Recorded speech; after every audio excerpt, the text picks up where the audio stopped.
Dando sequência aqui no blog Saber Adolescer, estamos aqui com a doutora Dulce Firmento. Ela é ebiatra e é responsável pelo GAM, Grupo de Adolescentes Multiplicadores. Doutora, bom dia. Qual a importância da formação do multiplicador entre os adolescentes?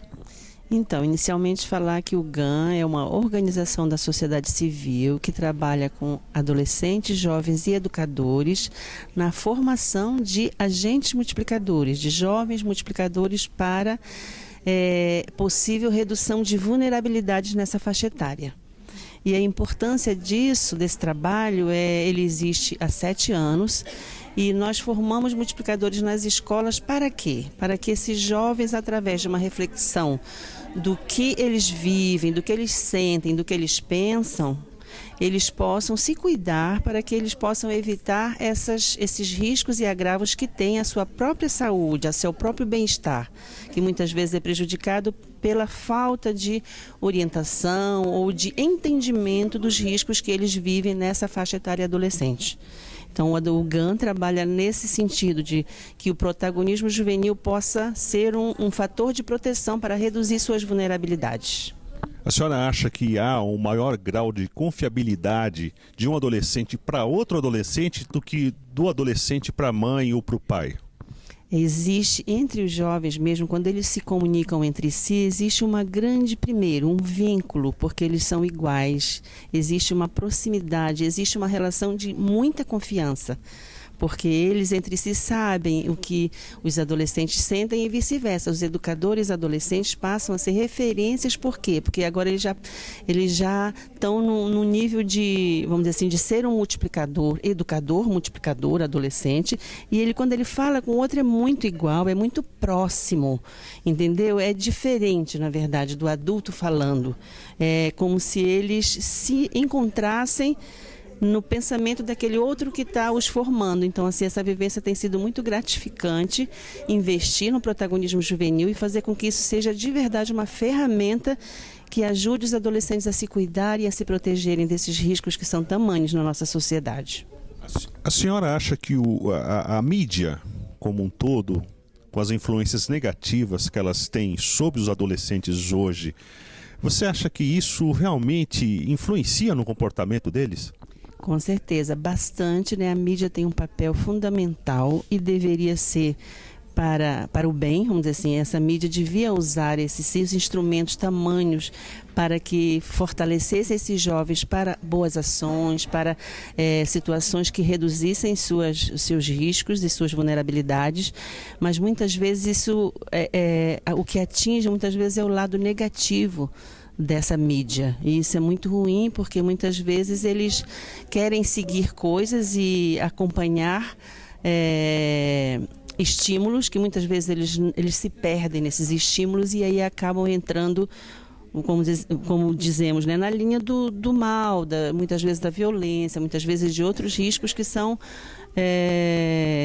visíveis. Então, o bom seria que a mídia pudesse realmente utilizar esse canal de comunicação para influenciar muito positivamente os jovens. Uma última pergunta.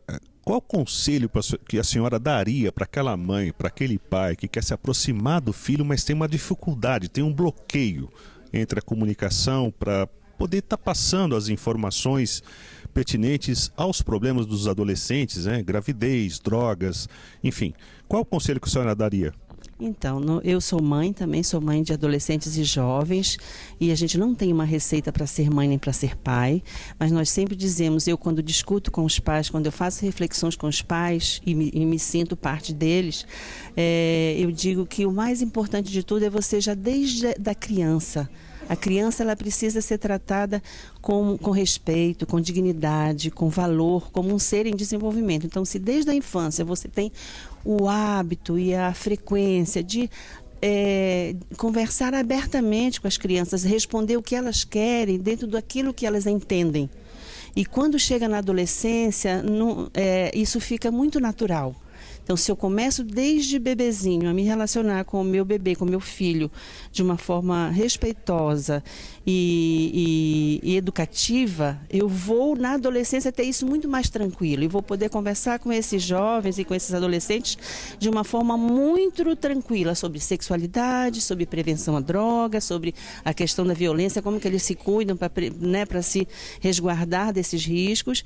E aí, porque assim, muitas vezes os pais acham que de repente a gente tem que agora falar de algum tema.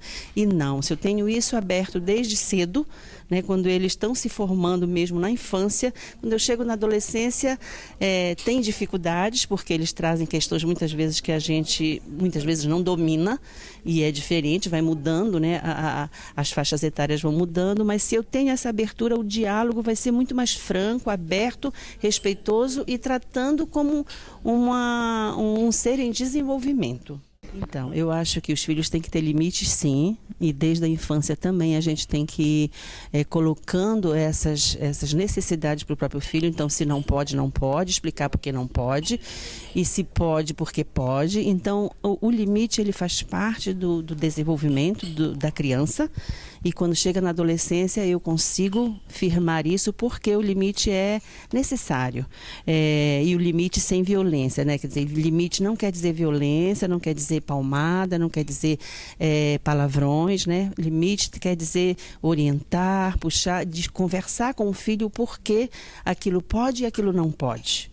Então, quando a gente entra nesse eixo do diálogo com limite, isso dá muito certo. O diálogo é o melhor remédio, né? Isso, posso dizer que sim, porque conversando é que se entende, dialogando é que se chega num lugar comum que seja bom para o pai, para os pais e para os filhos. Ok, obrigado, doutora Dulce. Daqui a pouquinho a gente volta no próximo bloco do Saber Adolescente.